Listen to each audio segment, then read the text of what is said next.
What is up, everyone? Welcome back to the channel. Today we are talking about Mickey 17, a film that has been on my most anticipated list for like the last 2 or 3 years in a row because it got delayed multiple times. It's a science fiction dark comedy that comes to us from director Joon-ho, who made history at the Oscars with his film Parasite, which was the first fully international, non-English film to win Best Picture, and it won a plethora of other awards as well. I know Parasite is his most famous film, but I've seen 4 or 5 of his other movies, and a lot of his work is pretty great, so I had some pretty high expectations when it comes to this movie. The story is set sometime in the distant future. We follow Mickey, a failed businessman who is on the run from a murderous loan shark. Mickey is played by Robert Pattinson, and he and his friend Timo, played by Steven Yeun, come to the realization that there's no way out of the situation they're stuck in, so they decide to travel into outer space as a part of a large-scale colonization mission led by failed politician Kenneth Marshall, who is portrayed by Mark Ruffalo. The catch is that Mickey can't afford this journey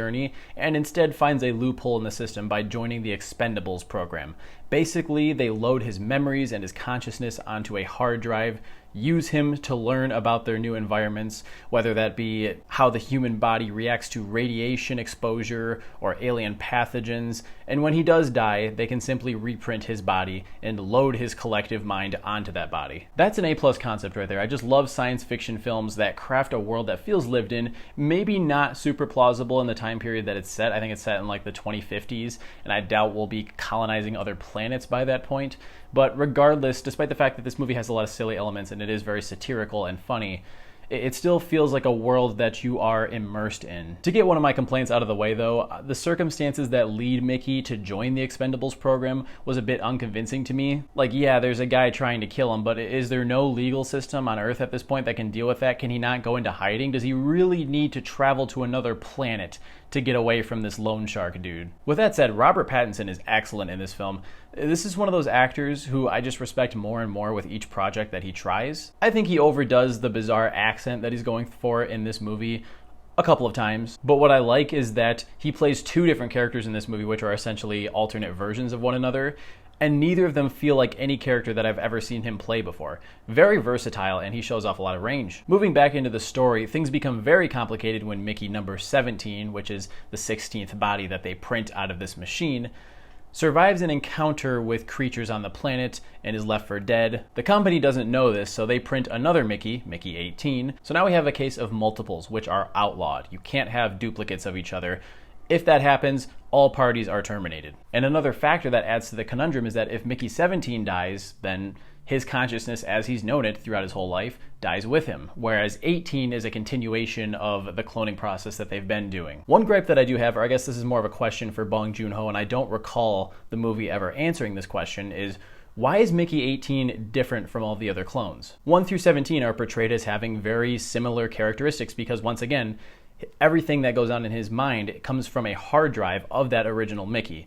But 18 is very bold, confrontational, which is very different and paradoxical to number 17, who is more quiet, timid, and self-doubting. It certainly makes it easier to tell the 2 apart when you're watching the movie, but it didn't make sense to me because the movie never explains why 18 happens to be different. Granted, number 18 has the experiences of the first 16 clones, but not number 17, so he might have slightly different experiences, but his personality shouldn't be altered. Maybe it was just supposed to be a glitch in the printer or something, but the movie could have at least stated that and explained it. Another thing that I couldn't help but think about in this movie is that if this technology is available, that you can literally clone yourself, I'm surprised that the rich don't just load their consciousness onto a hard drive as a backup. You'd think all of the major characters in this movie would be doing that in the case that they do die, so they can essentially be reborn again. And that's going to be a recurring theme in this review. There are so many different directions they could go with these concepts, with all of these science fiction and technology, Black Mirror-y type concepts. But moving forward, the story mostly focuses on the 2 Mickeys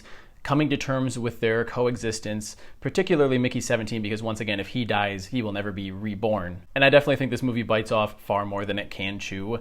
It's trying to satirize mass colonization efforts, capitalism, the ethics of human cloning, resource exploitation, and religion. They are all great ideas, but some of them feel undercooked because it has so much on its plate and there isn't enough time to fully develop some of these ideas. And that definitely leaves some of the characters feeling relatively thin. It is very funny though. I've seen a lot of people criticize the fact that this movie has different tones, conflicting at times, and normally that would be a criticism of mine too, but for some reason it worked for me in this case. I don't know what it is. I don't know if I just really like the acting talent involved here, because you could say Robert Pattinson is at least taking the material somewhat seriously in a couple of scenes. But then we have Mark Ruffalo over here, who is 100% doing a Trump caricature impersonation. There's just too many similarities. I know Bong Joon-ho has come out and said that Trump was not an inspiration for any characters in the film, and maybe that's true, but Mark Ruffalo had to be channeling some sort of Trump energy when he was recording his lines. He had to. So the short of it is, the movie's very entertaining, it's funny, and it does plant ideas in your head, questions in your head that are thought-provoking, but it doesn't fully stick the landing with all of its ideas. And I will say also the third act was quite predictable. It drags out for a long time, and I knew the entire time exactly where it was headed. So ultimately, some of it lands. I would even say a lot of it lands, but some of it doesn't. Thankfully, I can say that, for me at least, the things that work far outweigh the things that don't. I'm gonna give Mickey 17 3.5 stars. I've seen enough now to at least know that I will always be first in line to see a Bong Joon-ho movie, whether it's an English language or a non-English language, because this director, at the very least, you can say he always has something interesting that he's trying to say, even if it isn't fully conveyed, even if it feels like a mishmash of undercooked ideas that could have been taken further if he had just picked and choosed a few and left the others out. So those are my thoughts on Mickey 17. It seems to be very polarizing, both with audiences and critics, so I'm very curious to hear what you have to think about it. If you do see the film, be sure to drop down into the comments and let me know. Hit that subscribe button and like the video while you're at it if you want more content like this. I'll catch you guys in the next one. See you later.